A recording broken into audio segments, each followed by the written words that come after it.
Imagine करो कि तुम मून पे अभी अभी लैंड की हो, पानी मिल गई वहाँ, वाटर ग्लासेस कैसे कराओगे उसको, पानी को तोड़ोगे कैसे? तो आप उसे में आएंगे तब हमका वाटर का सैंपल लेंगे, तब हम लोग को देखना होता है क्या क्या बैक्टीरिया पाया होता है क्या। अच्छा, मून पे पहुँचने के बाद हम लोग वापस आएंगे ना? फिर वापस जाएंगे लेके, फिर वापस लेके जाएंगे। कोई लेके चल जाओ अर्थ पे। देखो मैंने सिर्फ इतना कहा कि वाटर का हाइड्रोलाइसिस कराना है। वाटर का हाइड्रोलाइसिस कराने के लिए क्या जरूरी है पता है तुम्हें? एनर्जी चाहिए होगी हमें। तो सूरज की रोशनी तो है ना, सूरज की रोशनी का इस्तेमाल करके हम जानते हैं सनलाइट को कैसे इलेक्ट्रिकल एनर्जी में कन्वर्ट कर सकते हैं। सोलर पैनल जो आते हैं ना, तो उनका इस्तेमाल करके हम इलेक्ट्रिकल एनर्जी में कन्वर्ट करेंगे, और उस इलेक्ट्रिसिटी का इस्तेमाल करते हुए हम क्या करेंगे? वाटर को तोड़ेंगे। इलेक्ट्रिसिटी का इस्तेमाल करके वाटर को तोड़ेंगे हाइड्रोजन और ऑक्सीजन में। हाइड्रोजन को गैस के फॉर्म में स्टोर कर लेंगे और ऑक्सीजन को भी गैस के फॉर्म में स्टोर करेंगे। उसके बाद हम देखो धीरे धीरे करके एटमॉस्फेरिक जनरेट होना शुरू होता है। प्लांट्स कैसे हम उगाएंगे? प्लांट्स कैसे? देखो पानी, प्लांट के लिए क्या क्या जरूरी है? सर पानी, सनलाइट, हाँ, और कार्बन डाइऑक्साइड नहीं चाहिए? ऑक्सीजन तो रिलीज करता है ना प्लांट। तो देखो फोटोसिंथेसिस के लिए लाइट का होना जरूरी है, कार्बन डाइऑक्साइड का और वाटर का। वाटर तो मिल गया, सनलाइट तो है ही, कार्बन डाइऑक्साइड कहाँ से मिलेगा? हम जो छोड़ रहे हैं वो प्लांट ले लेंगे, कार्बन डाइऑक्साइड ले लेंगे ना। तो हो गया, कोई दिक्कत नहीं बची अब कुछ किसी चीज की, तो वो फोटोसिंथेसिस करना शुरू कर देंगे। कोई डाउट इसमें है तो अपने पास रखो, बहुत हो गया यार तुम लोग का। वो कह रहा है मून पे जाके वापस आएंगे। सर आप कहाँ थे? नहीं सर, नहीं सर मेरा एक डाउट है सच में। नहीं सर, ये लीजिए आपका नोबेल प्राइज, ये आपके लिए मैंने रखा हुआ था संभाल करके, ठीक है? अच्छा लगा ना? नहीं अच्छा लगा? देखो ये मजाक की बात है, ऐसे सीरियसली नहीं लेना। कोई भी जिसके दिमाग में भी जो सवाल आता है, जो आइडियाज आते हैं, वो सब फ्री हैं अपने आइडियाज को शेयर करने के लिए। अब उसे ये समझ में नहीं आया कि हम वहाँ पे क्या कर सकते, तो अच्छा चलो ठीक है, वापस आ जाते हैं यहाँ। क्या दोबारा जा सकते हैं? एक बार जा सकते हैं। किसके पास? कोई बात नहीं सर, हम वापस आएंगे, फिर से वाटर का सैंपल लेंगे और यहाँ पे हाइड्रोलाइसिस करा के यहीं चेक करेंगे। अरे हंसने वाली इसमें कोई बात नहीं। ऑक्सीजन के लिए हम इतना देर यूज कर वेट करेंगे, हाँ ये हो रहा है तो कुछ खराबी हो गई तो ये भी बात तो बिल्कुल सही है कि शुरू में अगर कोई बात समझ में नहीं आए तो वापस उस जगह लौट जाना चाहिए जहाँ कम से कम जिंदा रह सकें। यहाँ सीख लेंगे, फिर वहाँ जाके करेंगे। अगर हम लोग वहाँ साथ पूरा ही मशीन ले गए तो वो ऐसे ही आपको नोबेल प्राइज नहीं दिया गया sir ji. You deserve it. ये गुड़ हमारे सीधे चांद के ऊपर जाकर चांद पर पकड़ेगा। चलो चलो मजाक वाली आप बात खत्म कर दो, थोड़ी बहुत चलती है। हाँ पूछिए सर। हम लोग लाइक सनी में मैंने देखा है कि जब भी लाइक धूप आती है। टाइम खत्म। चलो अब जो सवाल है इनका एटलीस्ट पूरा होने दो ये सवाल। हाँ सर, जब धूप आती है तो ना डस्ट पार्टिकल्स टाइप से होते हैं। मैंने अपने पापा से भी पूछा था तो वो बताते थे, नहीं मतलब सॉरी, मैंने अपने साइंस वाले से मैम से पूछा था जो हमारे स्कूल में, तो उन्होंने बताया था कि वो ना तो वो चीज़ें बैक्टीरिया या फिर डस्ट होती है हवा में डस्ट होती हैं बेसिकली। बैक्टीरिया तो होती हैं हवा में, घूमती रहते हैं, उनका कोई है नहीं। डस्ट पार्टिकल देखो जब किसी पतले, बट वो हमें सनलाइट में नहीं दिखते, वो शैडो के रूम में या फिर शैडो जहाँ पर होती है वहाँ पे जब एकदम से सनलाइट आएगी तभी।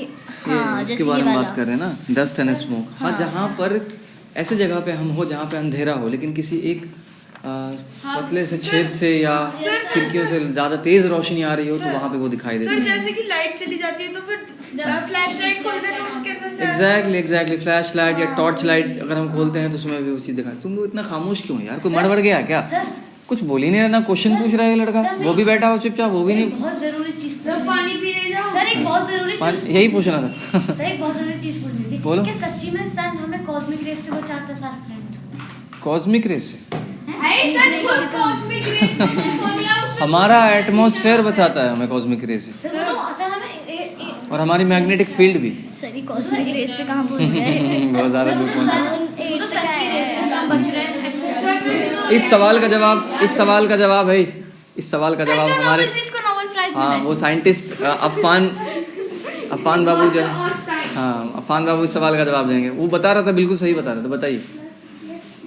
खुद सर एक वो गैस रेस हो सकता एक फॉर्मूला है, उसमें खुद न्यूक्लियर फ्यूजन होता है। मुझे पता है वो खुद भी सन से सन से ही कॉस्मिक रेज मिल सकती है ना, ये कहना चाह रहे हो ना। तो सन थोड़ा ना बचाएगा, हमारा एटमॉस्फेयर बचाता है। हाँ। क्लियर है। तो आज तो ज्यादा देर 5 सेकंड के लिए ऑक्सीजन धरती से चली गई तो क्या हम जिंदा बचे? 5 सेकंड के लिए ऑक्सीजन धरती से चली गई बेबीज नहीं बच तो पाएंगे। क्या आप जिंदा बच पाएंगे? बेबी 5 सेकंड में Babies देखो, बच ये पाएंगे 5 सर। सेकंड में क्या होगा ये सोचो।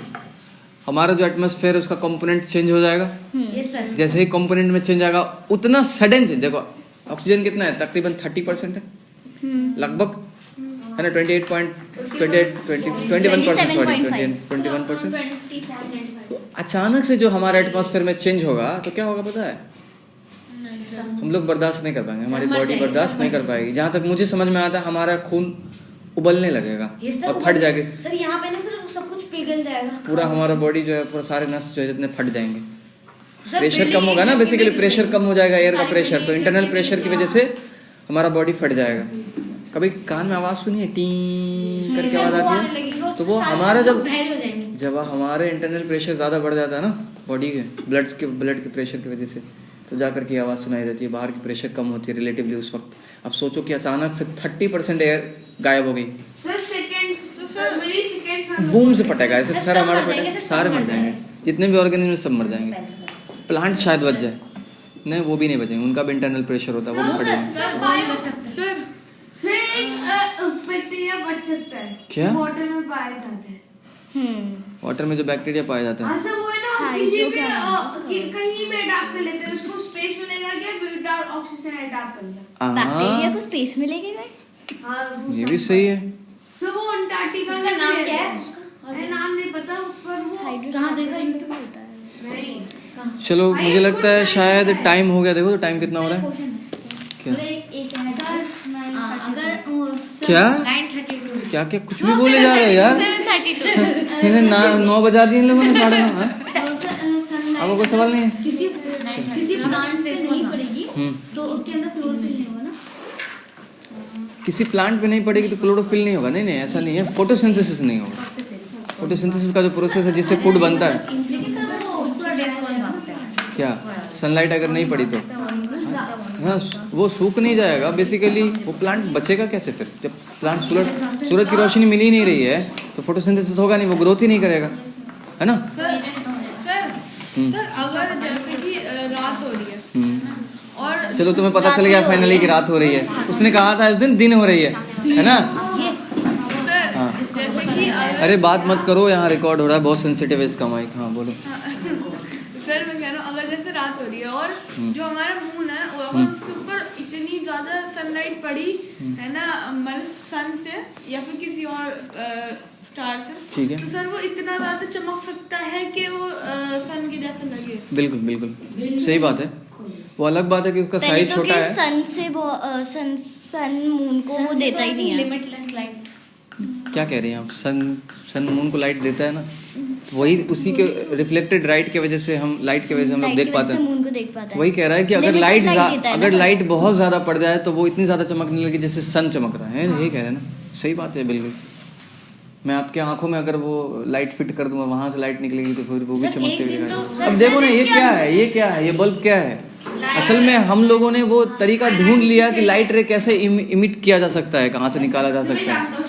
तो एलईडी का जो नाम सुनते हैं ना, उसका मतलब ही होता है light emitting diode. Light emitting diode, ठीक है। मेटल इज अ गुड मुझे लगता कंडक्टर है ऑफ इलेक्ट्रिसिटी। अब ये कहाँ से आ गई बात? समझा अच्छा बहुत अच्छी बात है, बता। लेकिन जहाँ पे जिस चीज की जरूरत है वहीं पे बताना चाहिए ना। सर अच्छा सिल्वर सुनो सिल्वर है। अपन तुम कुछ मत बोलना। ठीक है। आप बताइए कि वर्ल्ड मतलब वर्ल्ड की सबसे ज्यादा महंगी चीज क्या है? डायमंड डायमंड नहीं प्लैटिनम, हाँ, प्लैटिनम। कुछ भी सर रूबी। अरे भाई बहुत इजी है, ब्लैक डायमंड है ना एंटी मैटर। अच्छा अरे यार तुम लोग कहाँ से कहाँ चले जाते हो यार, अलग ही डायमेंशन में चले गए तुम लोग। अरे हम लोग जिस डायमेंशन उसमें बात करें ना, वो डायमेंशन अलग होगी, उसको रहने दो। मैटर एंटी मैटर वाली बात कोई वीडियो देख रहा होगा ना तो पागल हो जाएगा, बोले क्लास 6 के बच्चे जो है मैटर एंटी मैटर के बारे में डिस्कशन कर रहे हैं। बताओ। हम तो 12th क्लास से भी ज्यादा की वीडियो हाँ यार तुम अच्छा है, देखते रहो ऐसे रहो। मुझे पढ़ाने में तुम लोगों को बड़ी आसानी होगी। ऐसे कौन सा वो बॉम्ब है जो वर्ल्ड का मोस्ट एक्सपेंसिव और डिस्ट्रक्टर बॉम्ब है? वो न्यूक्लियर बॉम्ब। सर आप जॉन विलियम को जानते हैं? वाले निकले कौन से भी साधन सर्च क्या? करिएगा गूगल पे, क्या? बड़ा साइंटिस्ट उसके तीन और उनकी थ्योरी गलत नहीं आएगी। चलो ठीक है, देखो टाइम काफी ज्यादा हो रहा है, ठीक है ना, आइंस्टाइन की थ्योरी को सारे लोगों को घर भी जाना होगा, उसके पास। ठीक है, इसलिए यहीं पे रोका जाता है। और कोई महान आदमी अगर कोई हो, कोई बहुत बड़े साइंटिस्ट इस कमरे में, तो जाकर के वहाँ पे वीडियो को थोड़ा पॉज कर दें या बंद कर दें। उठ गए हमारे साइंटिस्ट साहब।